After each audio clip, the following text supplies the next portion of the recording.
Bonjour, aujourd'hui je vais parler de l'association Tremplin qui existe depuis 1997 et plus particulièrement du reconditionnement des objets digitaux. Pour répondre à mes questions, j'accueille Alexandre Galisto, intervenant à la Maison Digitale. Bonjour Alexandre. Bonjour. La Maison Digitale est née fin 2018. A-t-il été tout de suite question de reconditionner des objets digitaux ? La réponse à la question est oui. Après, vous dire comment ça a commencé exactement. Je suis rentré à l'environnement, c'était l'été dernier, et à la Maison Digitale en fin d'année. En 2018, j'étais pas présent, et il était tout de suite question de reconditionner les objets. Pouvez-vous nous expliquer les différentes étapes du reconditionnement ?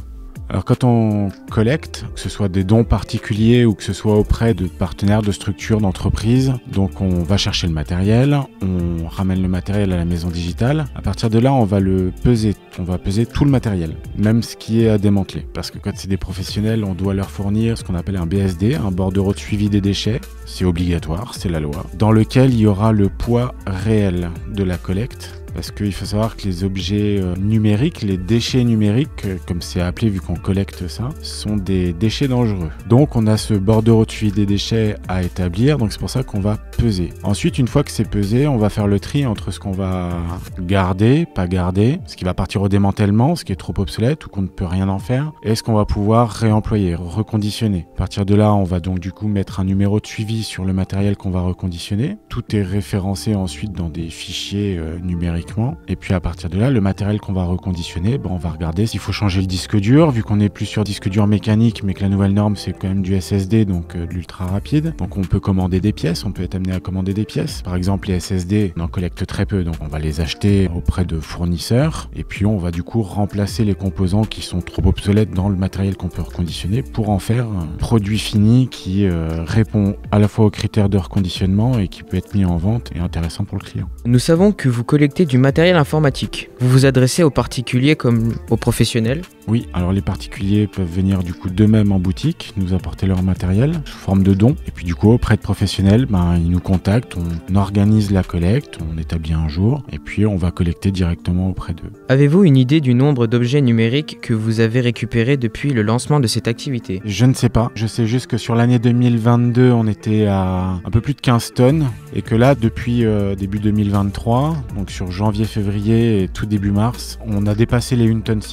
Combien de salariés sont dédiés au reconditionnement du matériel et ont-ils une formation particulière ? Tout le monde est mis à contribution. Quand on a des employés qui rentrent à Tremplin, comme je l'évoquais tout à l'heure, c'est qu'on va les former sur le démantèlement, sur le reconditionnement, sur pas mal de choses. Et donc du coup, tout le monde est mis à contribution, tout le monde va être formé pour savoir démanteler, savoir remonter un PC. Chaque étape, en fait, tout le monde peut le faire. L'objectif, en tout cas, c'est que tout le monde puisse le faire. La Maison Digitale vend ses objets numériques reconditionnés. Quels sont ceux qu'on vous achète le plus ? Les ordinateurs portables, les fixes aussi. On vend encore quand même pas mal de fixes. Parce que c'est quand même une valeur sûre, vu qu'on peut quand même les upgrader, les fixes. On peut les améliorer, changer certains composants. Contrairement aux PC portables, même si les PC portables, c'est quand même ce que tout le monde veut parce que c'est justement mobile. Les tablettes et les téléphones, on a beaucoup de demandes. Après, on en collecte encore pas suffisamment, à mon sens. Après, on fait avec ce qu'on peut collecter aussi. Mais on a quand même de la demande sur les tablettes et les téléphones portables. Là, on a un gros arrivage de tablettes, donc on va avoir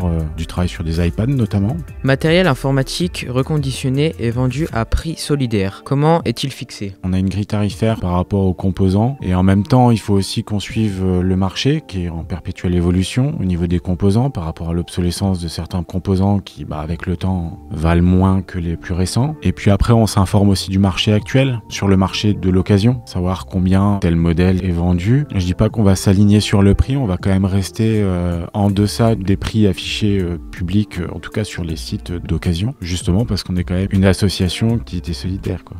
Est-ce que votre association a le droit à des aides financières pour lui permettre de pratiquer ces prix solidaires ? Notre cœur de métier, en fait, c'est d'accompagner des personnes à l'emploi. Pour ça, on a des aides sur les postes de travail. Voilà, donc ça, c'est l'État et le département de Saône-et-Loire qui participent à ça. Par contre, sur le fait que nos tarifs soient plus bas qu'ailleurs, non, c'est plutôt des convictions. On est une structure qui est là plutôt pour lutter contre la fracture numérique. Donc, plus on arrivera à équiper les personnes. Aujourd'hui, il y a 25% en France de personnes qui n'ont pas accès au numérique. Donc ça, on trouve que c'est c'est vraiment dommage. Vous voyez bien, vous l'utilisez au quotidien et on a des personnes qui n'arrivent pas soit à se payer du matériel. Donc on est plutôt militant sur ce côté-là avec le matériel d'occasion pour équiper le maximum de personnes. Donc c'est en ça que on est sur des tarifs solidaires. Et par exemple, on a signé une convention de partenariat au niveau départemental avec l'école de la seconde chance. C'est une école en fait qui permet à des jeunes décrocheurs scolaires de travailler sur leurs freins. Et du coup, là, on a une convention avec eux et on a un tarif spécifique uniquement pour ces écoles de la seconde chance. Donc ça peut être le cas, mais c'est pas la majorité du matériel qui est vendu vraiment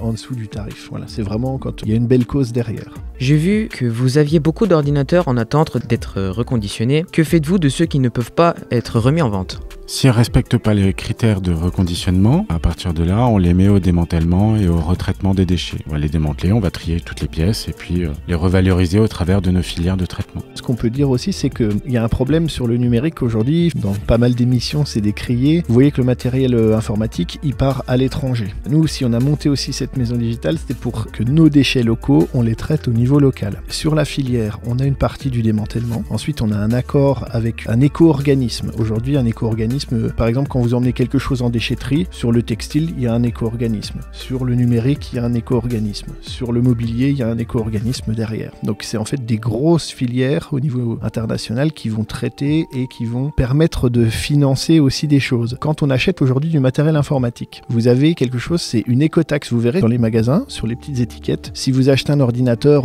500 €, vous avez indiqué 34 € écotaxe. Ces 34 € là, c'est l'éco-organisme qui les récupère et grâce à l'éco-organisme, ça revient sur les territoires pour le traitement de déchets. Aujourd'hui, nous, on est en lien avec l'éco-organisme directement et ce qu'il faut savoir, c'est qu'après nous, il y a encore du travail qui est fait par une autre structure d'insertion qui est sur Longvic, donc du côté de Dijon, qui s'appelle le groupe Envie et c'est eux qui viennent collecter nos déchets qui pour nous sont les derniers déchets qu'on peut traiter et eux vont les revaloriser vraiment pour le métal et pour les différents éléments ferreux qui seront là et les redispatcher, ça servira à refabriquer d'autres objets. Vous stockez les différents déchets liés au reconditionnement. Pouvez-vous nous dire quelle quantité vous avez sur une année ? Il y a une grosse évolution. Sur 2020, on traite 6 tonnes de déchets. C'était un démarrage, on n'avait pas trop de place non plus. Et puis il faut le temps aussi pour les collectes. On a juste eu une entreprise ou deux qui était partenaire et qui nous appelait pour collecter les parcs informatiques. Ça a avancé. Depuis 2 ans, on a aussi travaillé avec plein d'acteurs pour collecter au maximum leurs déchets. Comme je vous disais, c'est vraiment l'idée de collecter un maximum de déchets en local. Donc c'est des entreprises, c'est des mairies, c'est des collectivités, c'est plein d'acteurs qui ont des parcs informatiques. Et donc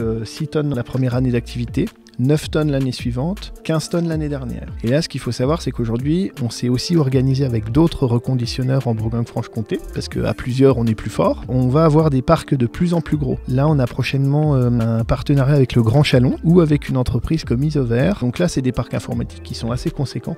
On parle de plusieurs milliers d'ordinateurs qui sont en renouvellement.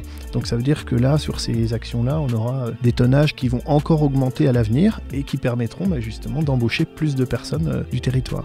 Je vous remercie Alexandre Guélisseau et Jean-Baptiste Lebois d'avoir fait le déplacement et d'avoir répondu à mes questions. Si nos auditrices et auditeurs souhaitent en savoir plus, ils peuvent se rendre sur le site ateliertremplin.fr. Merci. Merci.